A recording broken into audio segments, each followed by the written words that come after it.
Hello दोस्तों, स्वागत है आप सभी के आपके अपने चैनल पवन स्मार्ट स्टडी पर। तो आज के इस वीडियो में लेकर आ गए हैं दोस्तों क्लास 8 जो कि आपका एग्ज़ाम जो है 28 जनवरी का होने वाला है। एक ही दिन में आपका सारा विषय हो जाएगा। तो चलिए हम कुछ वेरी वेरी इंपॉर्टेंट क्वेश्चन को जान लेते हैं। सब्जेक्ट विज्ञान है यानी कि साइंस है दोस्तों, ठीक है। टोटल आपका 50 क्वेश्चन रहता है। तो चलिए हम लोग जानते हैं। उससे पहले दोस्तों अगर आपको वीडियो पसंद लगेगी तो वीडियो को कर देंगे लाइक। अभी तक आप मेरे चैनल को सब्सक्राइब नहीं किए हैं तो जी सब्सक्राइब कर लीजिए और बेल आइकन को जरूर प्रेस कर लीजिएगा ताकि हर नए वीडियो की नोटिफिकेशन सबसे पहले आप तक पहुंच सके। तो चलिए स्टार्ट करते हैं आज की इस वीडियो को। देख सकते हैं दोस्तों आपका समय जो है, जैसे एक विषय में आपको 1 घंटा का समय देना है, ठीक है। तो चलिए जानते हैं एक एक करके हम लोग सारा क्वेश्चन को। तो देखिए आपका फर्स्ट नंबर क्वेश्चन है कि कोशिकाओं का वह समूह जिसकी रचना उद्गम तथा कार्य समान हो उसे कहते हैं। ए में देख लीजिए कोशिका झिल्ली, बी में है केंद्रक, सी में ऊतक, डी में जीव द्रव्य। तो क्वेश्चन नंबर फर्स्ट का हो जाएगा दोस्तों ऑप्शन नंबर सी ऊतक, ठीक है। क्या कहते हैं उसे? ऊतक कहते हैं, ठीक है। सेकंड नंबर देख लीजिए एक कोशिकीय जीव कौन सा है? ए में देख लीजिए मक्खी है, बी में केंचुआ है, सी में अमीबा है, डी में तितली है। तो क्वेश्चन नंबर दूसरा का हो जाएगा ऑप्शन नंबर सी एक कोशिकीय जीव का उदाहरण है दोस्तों, ठीक है। क्वेश्चन नंबर थर्ड देख लीजिए सजीव के शरीर की संरचनात्मक एवं क्रियात्मक इकाई है। तो ए में देख लीजिए दोस्तों कोशिका, बी में है कोशिका भित्ति, सी में है ऊतक, डी में है कोशिका झिल्ली। क्वेश्चन नंबर थर्ड का हो जाएगा ऑप्शन नंबर ए कोशिका, ठीक है। जीवन की कैसो सजीव की शरीर की रचनात्मक एवं क्रियात्मक इकाई क्या है? तो कोशिका है, ठीक है। चलिए आगे बढ़ते हैं हम लोग क्वेश्चन नंबर 4। क्वेश्चन नंबर 4 है कि निम्न में से अधातु कौन सी है? ए में देख लीजिए सल्फर, बी में कार्बन, सी में ऑक्सीजन, डी में इनमें से सभी। तो जी हाँ दोस्तों क्वेश्चन नंबर 4 का हो जाएगा ऑप्शन नंबर डी। कैसो डी हो जाएगा इनमें से सभी की सभी जो है अधातु है, ठीक है। यानी कि सल्फर भी है, कार्बन भी है, ऑक्सीजन भी है दोस्तों, ठीक है। 4 का डी हो जाएगा। याद रख लीजिएगा आप लोग, धातु अधातु से जरूर आएगा एक क्वेश्चन। जो भी क्वेश्चन बताया जा रहा है बहुत ही इंपॉर्टेंट क्वेश्चन है दोस्तों, ठीक है। चलिए आगे बढ़ते हैं। क्वेश्चन नंबर 5 देख लीजिए दोस्तों निम्न में धातुओं का उपयोग कहाँ किया जाता है? ए में है पटाखों में, बी में है उर्वरक में, सी में खाना बनाने के बर्तन में, डी में इनमें से सभी। देखिए निम्न में धातुओं का उपयोग कहाँ किया जाता है? तो याद रखिएगा इनमें से सभी दोस्तों, ठीक है। धातुओं का उपयोग पटाखों में भी होता है, उर्वरक में भी होता है, खाना बनाने के बर्तन में भी होता है, ठीक है। 5 का हो जाएगा दोस्तों ऑप्शन नंबर डी, ठीक है। चलिए आगे बढ़ते हैं। क्वेश्चन नंबर 6 देख लीजिए दोस्तों। 6 नंबर में है कौन सी एकमात्र अधातु है जो विद्युत की सुचालक है? ठीक है, एक वो अधातु है लेकिन विद्युत का सुचालक है दोस्तों, उसमें करंट पार हो जाता है, ठीक है। तो ग्रेफाइट। कैसे? ग्रेफाइट इसका राइट आंसर हो जाएगा ऑप्शन नंबर सी। देखिए ग्रेफाइट का जो लीड होता है सबसे नीचे होता है दोस्तों। आप पेंसिल से लिखते हैं ना, तो पेंसिल का जो लिखने वाला होता है वही को हम लोग ग्रेफाइट कहते हैं, ठीक है। क्वेश्चन नंबर 7 देख लीजिए सूक्ष्म जीव की वृद्धि को रोकने के लिए किसका उपयोग किया जाता है? तो ए में देख लीजिए नमक है, बी में खाद्य तेल है, सी में चीनी है दोस्तों, और डी में इनमें से सभी है। तो जी हाँ दोस्तों क्वेश्चन नंबर 7 का हो जाएगा डी इनमें से सभी, ठीक है। सूक्ष्म जीव की वृद्धि को रोकने के लिए किसका उपयोग किया जाता है? तो नमक का, खाद्य तेल का, चीनी का।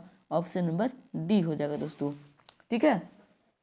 चलिए 8 नंबर देख लीजिए। 8 में दोस्तों लेग्यूम पौधों की जड़ों में कौन सा जीवाणु उपस्थित होता है? ए में देख लीजिए राइजोबियम जीवाणु, बी में है पेनिसिलियम, सी में है राइजोपस, डी में है स्पाइरोगैरा। तो 8 नंबर क्वेश्चन का हो जाएगा दोस्तों ए हो जाएगा राइजोबियम जीवाणु, ठीक है। सो लेग्यूम पौधे में, ठीक है। चलिए आगे बढ़ते हैं। Question number 9। 9 नंबर में दोस्तों भिंडी की पीत किस सूक्ष्म जीव से होता है? ठीक है, भिंडी का जो पीत है किस सूक्ष्म जीव से होता है दोस्तों? देखिए पहले जान लें कि सूक्ष्म जीव कितने प्रकार के होते हैं। तो याद रखिएगा दोस्तों 4 प्रकार के होते हैं। पहला है जीवाणु, दूसरा कवक, तीसरा शैवाल और चौथा क्या? प्रोटोजोआ, ठीक है। तो देखिए भिंडी का जो पीत है ना वो विषाणु से होता है, ठीक है, विषाणु से होता है, ठीक है। चलिए आगे बढ़ते हैं। Question number 10।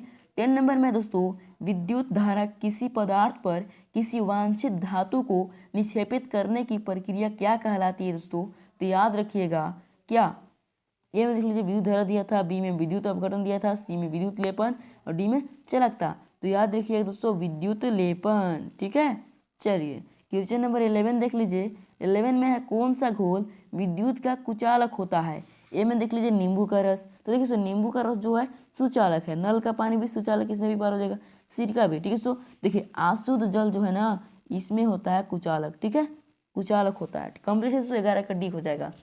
क्वेश्चन नंबर 12 देख लीजिए। 12 नंबर में दोस्तों विद्युत अपघटन का क्या उपयोग है? ए में देख लीजिए धातुओं के निष्कर्षण में, बी में है धातुओं के शुद्धिकरण में, सी में है इलेक्ट्रोप्लेटिंग में, डी में है सभी। तो जी हाँ दोस्तों क्वेश्चन नंबर 12 का हो जाएगा डी, सभी में। ठीक है दोस्तों, सभी में इसका राइट आंसर हो जाएगा। ठीक है, विद्युत अपघटन का क्या उपयोग है? तो ये तीनों के तीनों दोस्तों उपयोग है। ठीक है, चलिए क्वेश्चन नंबर 13 चलते हैं। 13 में दोस्तों निम्न में कौन जीवों के जनन की अलैंगिक विधि है? तो ए में देख लीजिए निषेचन, बी में है कायांतरण, सी में है मुकुलन, डी में गर्भधारण। तो क्वेश्चन नंबर 13 का हो जाएगा दोस्तों ऑप्शन नंबर ए हो जाएगा निषेचन। ठीक है, अलैंगिक विधि है। ठीक है, चलिए आगे बढ़ते हैं दोस्तों। क्वेश्चन नंबर 14 नंबर में देख लीजिए बाह्य निषेचन किस में होता है दोस्तों? बाह्य निषेचन किस में होता है? तो ए में देख लीजिए दोस्तों मछली में, बी में स्टार फिश में, सी में मेढक में, डी सभी में। तो क्वेश्चन नंबर 14 का डी हो जाएगा दोस्तों सभी में बाह्य निषेचन होता है। ठीक है, कंप्लीट है दोस्तों। चलिए आगे बढ़ते हैं क्वेश्चन नंबर 15 में दोस्तों निषेचन के परिणाम स्वरूप क्या बनता है? ए में देख लीजिए भ्रूण, बी में युग्मनज, सी में गर्भ, डी में क्लोन। क्वेश्चन नंबर 15 का हो जाएगा दोस्तों युग्मनज यानी कि ऑप्शन नंबर बी हो जाएगा। ठीक है, चलिए आगे बढ़ते हैं क्वेश्चन नंबर 16 में दोस्तों दो सतहों पर संपर्क के कारण कौन सा बल लगता है? ए में है पेशीय, बी में है चुंबकीय, सी में है घर्षण, डी में है गुरुत्व। जी हाँ दोस्तों क्वेश्चन नंबर 16 का हो जाएगा ऑप्शन नंबर सी घर्षण। ठीक है, दो सतहों के संपर्क के कारण कौन सा बल लगता है? तो याद रखिएगा घर्षण बल लगता है। ठीक है, आगे दोस्तों एकांक क्षेत्रफल पर कार्यरत बल को क्या कहते हैं? तो याद रखिएगा दाब कहते हैं या फिर दबाव कहते हैं। द्रव्यमान नहीं कहते हैं, आयतन भी नहीं कहते हैं, ऊर्जा भी नहीं कहते हैं। ठीक दोस्तों, चलिए आगे बढ़ते हैं क्वेश्चन नंबर 18 में है कि निम्नलिखित बलों में कौन सा संपर्कित बल है? ठीक है, में देख लीजिए पेशीय बल, बी में है चुंबकीय बल, सी में है स्थिरोवैद्युत बल, डी में गुरुत्वाकर्षण बल या फिर गुरुत्वीय बल। ठीक है, तो गुरुत्वीय बल इसको बोल सकते हैं। ठीक है, ऐसे गुरुत्वा बल दिया है, कोई बात नहीं। देखिए सो याद रखिएगा तीनों के तीनों जो है ना ये हमारा संपर्क बल नहीं है। ठीक है, ये क्या असंपर्क बल है। तो इसमें कौन बच जाता है? तो पेशीय बल, ये हमारा संपर्कित बल है दोस्तों, ऑप्शन नंबर ए हो जाएगा। और एक और होता है घर्षण बल जो कि संपर्कित बल है। ठीक है, चलिए क्वेश्चन नंबर 19 देख लीजिए दोस्तों। 19 में है कि सूर्य नाभिकीय अभिक्रियाओं द्वारा क्या उत्पन्न करता है दोस्तों? ए में देख लीजिए ऊष्मा, बी में प्रकाश, सी में दोनों, डी में कोई नहीं। तो देखिए सो ऊष्मा और प्रकाश दोनों उत्पन्न करता है यानी कि ऑप्शन नंबर सी हो जाएगा दोस्तों। ठीक है, 19 का सी हो जाएगा। 20 नंबर देख लीजिए कौन जीवाश्म ईंधन नहीं है? ठीक है, जीवाश्म ईंधन नहीं है इसमें। ए में देख लीजिए कोयला है, बी में लकड़ी है, सी में प्राकृतिक गैस है और डी में पेट्रोल है दोस्तों। तो देखिए सो इसमें प्राकृतिक गैस जो है जीवाश्म ईंधन नहीं है। ठीक है, 20 का सी हो जाएगा, 20 नंबर का सी हो जाएगा। ठीक है, 21 देख लीजिए दोस्तों। 21 है किसी पदार्थ के दहन के लिए क्या आवश्यक है? ए में देख लीजिए दहनशील पदार्थ, ये भी आवश्यक है। ठीक है, ज्वलन ताप ये भी, ऑक्सीजन ये भी, यानी कि सभी के सभी दोस्तों आप लोगों के लिए दहन के लिए आवश्यकता है, यानी कि ऑप्शन नंबर डी हो जाएगा दोस्तों। ठीक है, 22 नंबर देख लीजिए जीवन काल की वह अवधि जब शरीर में ऐसे परिवर्तन होते हैं जिनके परिणाम स्वरूप जनन परिपक्वता आती है। ए में देख लीजिए बाल्यावस्था, बी में युवावस्था, सी में किशोरावस्था, ठीक है, डी में है वृद्धावस्था। इसका राइट आंसर हो जाएगा दोस्तों किशोरावस्था। ठीक है, ऑप्शन नंबर सी हो जाएगा। कंप्लीट है दोस्तों। चलिए आगे बढ़ते हैं। 11 से 18 होता है किशोरावस्था का उम्र। 23 नंबर देख लीजिए 22 का सी हो गया यानी कि 22 का सी हो गया दोस्तों। 23 देख लीजिए यानी कि 23 नंबर क्रोध, चिंता एवं उत्तेजना की अवस्था में कौन सा हार्मोन उत्तरदायी है दोस्तों? ए में देख लीजिए थायरोक्सिन, बी में एड्रीनलिन, सी में टेस्टोस्टेरोन, और डी में एस्ट्रोजन। ठीक है दोस्तों, क्वेश्चन नंबर 23 का हो जाएगा ऑप्शन नंबर बी दोस्तों, एड्रीनेलिन। ठीक है, क्रोध, चिंता एवं उत्तेजना के लिए अवस्था में हार्मोन उत्तरदायी है। ठीक है, चलिए क्वेश्चन नंबर 24 यानी कि 24 नंबर देखते हैं। 24 में दोस्तों कि बच्चे के लिंग निर्धारण के लिए कौन उत्तरदायी है। ए में देख लीजिए माता, बी में पिता, सी में दोनों, डी में कोई नहीं। तो क्वेश्चन नंबर 24 का दोस्तों ऑप्शन नंबर बी, पिता। ठीक है, चलिए आगे बढ़ते हैं दोस्तों। 25 नंबर 25 में है, यदि आपतन कोण का मान 30 डिग्री है तो परावर्तन कोण का मान कितना होगा। तो ए में देख लीजिए 15 डिग्री, बी में है 60 डिग्री, सी में है 30 डिग्री, डी में है कोई नहीं। क्वेश्चन नंबर 25 का दोस्तों ऑप्शन नंबर सी, 30 डिग्री। ठीक है, याद रखिएगा दोस्तों, आपतन कोण का मान 30 डिग्री है तो परावर्तन कोण का भी मान 30 डिग्री होगा। देखिए दोस्तों, आपको एक बात बता दें, आपतन कोण का मान जितना होता है उतना परावर्तन कोण का भी मान होता है। क्यों? क्योंकि आपतन कोण बराबर, देखिए आपतन कोण परावर्तन कोण, ये दोनों के दोनों बराबर होता है, यानी कि आपतन कोण बराबर परावर्तन कोण होता है। ठीक है, याद रख लीजिएगा, आप लोग पढ़े होंगे। देख लीजिए क्वेश्चन नंबर 26 देख लेते हैं, यानी कि 26 नंबर। समतल दर्पण से बना प्रतिबिंब होता है। ए में आभासी, बी में वास्तविक, सी में धुंधला और डी में कोई नहीं। क्वेश्चन नंबर 26 यानी 26 का दोस्तों ऑप्शन नंबर ए, आभासी होता है। ठीक है, समतल दर्पण से बना प्रतिबिंब क्या होता है, तो आभासी होता है दोस्तों, याद रखिएगा ऑप्शन नंबर ए हो जाएगा। ठीक है, चलिए आगे बढ़ते हैं। क्वेश्चन नंबर 27 में दोस्तों वह यंत्र जो दृष्टि रेखा पर नहीं रहने वाले वस्तुओं को भी दिखा सकता है।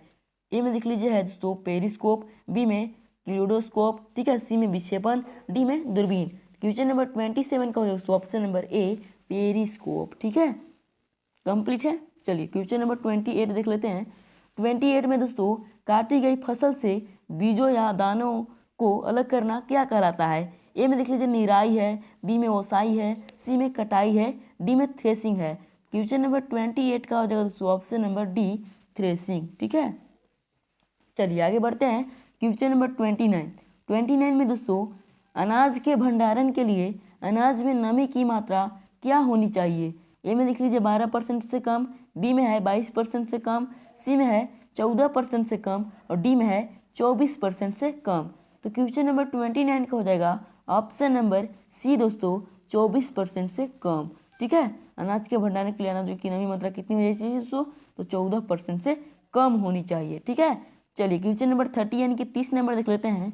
30 में दोस्तों किस जीव को किसानों का मित्र कहा जाता है, तो सीधी सी बात दोस्तों केंचुआ को, क्या सो केंचुआ को कहा जाता है। ठीक है, ये तीनों को नहीं। ठीक है, ऑप्शन नंबर डी हो जाएगा, सीधी सी बात। क्वेश्चन नंबर 30 का डी याद रख लीजिएगा, बहुत ही वीवीआई क्वेश्चन एक बार पूछ भी दिया है। अब देखिए सो आपका बहुत ही वीवीआई क्वेश्चन आ चुका है। सूर्य के सबसे ऊपरी सतह का तापमान कितना होता है। ए में देख लीजिए 5000 डिग्री सेल्सियस, बी में है 6000 डिग्री सेल्सियस, सी में है 15000 डिग्री सेल्सियस और डी में है 25000 डिग्री सेल्सियस। तो देखिए सो 6000 डिग्री सेल्सियस होता है। ठीक है, ये बहुत ही वीवीआई क्वेश्चन, ठीक है, इसे याद रख लेंगे। देखिए 32 है दोस्तों कि निम्न में से कौन प्राकृत उपग्रह है। प्राकृत उपग्रह, ठीक है, ए में देख लीजिए सूर्य, बी में चंद्रमा, सी में ध्रुव तारा, डी में आर्यभट्ट। ठीक है दोस्तों, तो देखिए इसमें प्राकृत उपग्रह जो है चंद्रमा है। ठीक है, चंद्रमा इसका राइट आंसर। अब देखिए पहले ऑप्शन को कंपेयर करेंगे। देखिए सूर्य जो है क्या है, सूर्य एक तारा है। ठीक है, ध्रुव तारा देख लीजिए तारा है, आर्यभट्ट देखिए कृत्रिम उपग्रह है। ठीक है, लेकिन चंद्रमा इसमें प्राकृत उपग्रह है दोस्तों। ठीक है, क्वेश्चन नंबर 33 यानी कि 33 नंबर देखते हैं। किस ग्रह का द्रव्यमान जो है सबसे अधिक है। ए में देख लीजिए पृथ्वी, बी में शुक्र, सी में बृहस्पति, डी में मंगल। तो देखिए सो द्रव्यमान जो सबसे अधिक होता है तो याद रखिएगा बृहस्पति का होता है। ठीक है, ऑप्शन नंबर सी हो जाएगा, सबसे बड़ा ग्रह भी है और वजन में भी सबसे अधिक है। ठीक है, 33 का सी हो जाएगा दोस्तों। क्वेश्चन नंबर 34 यानी कि 34 नंबर देख लेते हैं। घर्षण हमेशा ए में हानिकारक है, बी में लाभदायक है, सी में आरोपित बल की दिशा में कार्य करती है, डी में आरोपित बल का विरोध करती है। तो याद रखिएगा मेरे दोस्त, आरोपित बल का विरोध करती है, ऑप्शन नंबर डी हो जाएगा। ठीक है, 34 का डी हो जाएगा। क्वेश्चन नंबर 35 देख लीजिए। घर्षण निर्भर करता है, ए में देख लीजिए पृष्ठ की प्रकृति पर, बी में है वस्तु के भार पर, सी में है दोनों पर, डी में है किसी पर नहीं। ठीक है दोस्तों, तो याद रखिएगा क्वेश्चन नंबर 35 का हो जाएगा ऑप्शन नंबर सी दोस्तों, दोनों पर। ठीक है, वस्तु के भार पर भी और पृष्ठ की प्रकृति पर भी। ठीक है, चलिए क्वेश्चन नंबर 36 चलते हैं। 36 में दोस्तों घर्षण बढ़ने का तरीका निम्न में कौन है? ए में देख लीजिए संहेक द्वारा, बी में बाल बेयरिंग द्वारा, सी में सतह रुखड़ा कर, डी में कोई नहीं। तो याद रखिएगा दोस्तों क्वेश्चन नंबर 36 का जो हो जाएगा ऑप्शन नंबर सी, सतह रुखड़ा कर। ठीक है दोस्तों, घर्षण बढ़ने का तरीका है। ठीक है, चलिए आगे बढ़ते हैं। क्वेश्चन नंबर 37, 36 हो गया, 36 का सी होगा। ठीक है, 37 देख लीजिए दोस्तों, यानी कि 37 नंबर, इनमें से कौन संश्लेषित रेशा है? ए में देख लीजिए नायलॉन है, बी में सूती है, सी में रेशमी है, डी में ऊन है। तो याद रखिए दोस्तों नायलॉन जो है संश्लेषित रेशा है। ठीक है, बाकी के बाकी जो है सो सब के सब अलग रेशा यानी कि प्राकृतिक रेशा है, सब है। रेशमी भी है, सूती भी है, ऊन भी, सब प्राकृतिक रेशा है। ठीक है, लेकिन नायलॉन जो है संश्लेषित रेशा है। ठीक है, चलिए आगे बढ़ते हैं दोस्तों। क्वेश्चन नंबर 38 यानी कि 38 नंबर, निम्न में कौन 4R में नहीं है?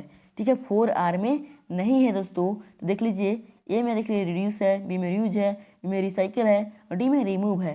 तो क्वेश्चन नंबर 38 का दोस्तों डी रिमूव। ठीक है, बाकी सभी जो सो तीनों दिख रहा है ये सभी के सभी 4R में हैं। ठीक है, लेकिन डी जो है सो रिमूव ये नहीं है। क्वेश्चन नंबर 39 देख लीजिए। देखिए जो क्वेश्चन है सो आपका बुक से ही है, आपका आप पढ़े होंगे। ठीक है, क्वेश्चन नंबर 39 देख लीजिए, इनमें से कौन पिघल जाती है परंतु जलती नहीं? ए में देख लीजिए रेयन, बी में पॉलिस्टर, सी में नायलॉन, जी में जूट। देखिए सो क्वेश्चन नंबर 39 का यानी कि 39 हो जाएगा ऑप्शन नंबर सी, नायलॉन। ठीक है, सो जलती नहीं है, पिघल जाएगी। ठीक है, चलिए आगे बढ़ते हैं दोस्तों। क्वेश्चन नंबर 39 हो गया। हाँ, 40 देख लीजिए। 40 नंबर में है आवृत्ति का मात्रक क्या है? तो सीधी सी बात दोस्तों याद रखिएगा हर्ट्ज होता है। क्या दोस्तों? हर्ट्ज होता है आवृत्ति का मात्रक। ऑप्शन नंबर ए हो जाएगा 40 नंबर का, यानी कि 40 नंबर का ए हो जाएगा। ठीक है, क्वेश्चन नंबर 41 देख लीजिए, यानी कि 41 नंबर, एक कंपन में लगे समय को क्या कहते हैं? ए में देख लीजिए आवृत्ति, बी में आवर्तकाल, सी में आयाम, डी में कोई नहीं। तो जी हाँ दोस्तों, क्वेश्चन नंबर 41 का हो जाएगा ऑप्शन नंबर बी, आवर्तकाल कहते हैं। ठीक है, अब देख लीजिए 42 है, ध्वनि संचरित हो सकती है। ए में देख लीजिए केवल ठोस में, बी में केवल द्रव में और सी में केवल वायु या गैस में। तो जी हाँ दोस्तों, ये सभी में संचरित हो सकती है। ठीक है, क्वेश्चन नंबर 42 का हो जाएगा डी। ठीक है दोस्तों, अब देख लीजिए 43 नंबर, 43 में है किसी आवेशित वस्तु से आवेश को पृथ्वी में स्थानांतरित करने की प्रक्रिया को क्या कहते हैं?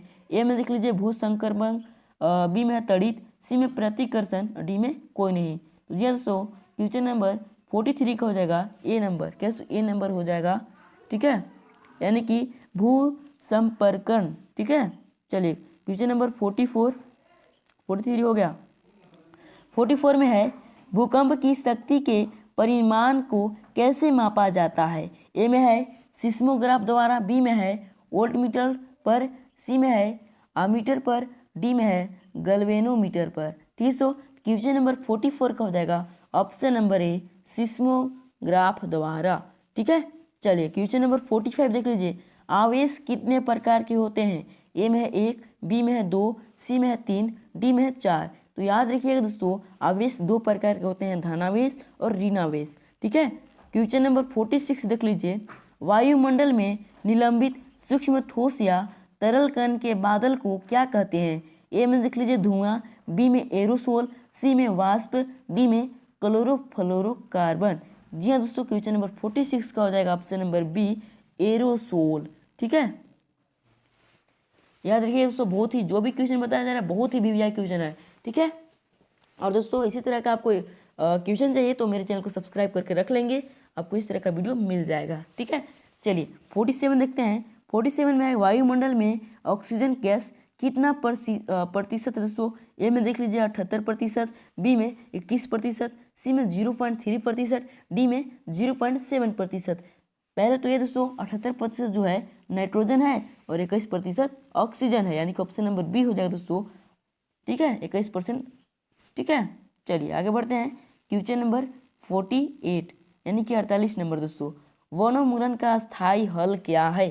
ए में देख लीजिए मरुस्थलीकरण, बी में जंतु संरक्षण, सी में पुनर्वनरोपण, ठीक है, डी में पुनर्चक्रण। तो जी दोस्तों क्वेश्चन नंबर 48 का हो जाएगा ऑप्शन नंबर सी पुनर्वनरोपण, ठीक है, पुनर्वनरोपण।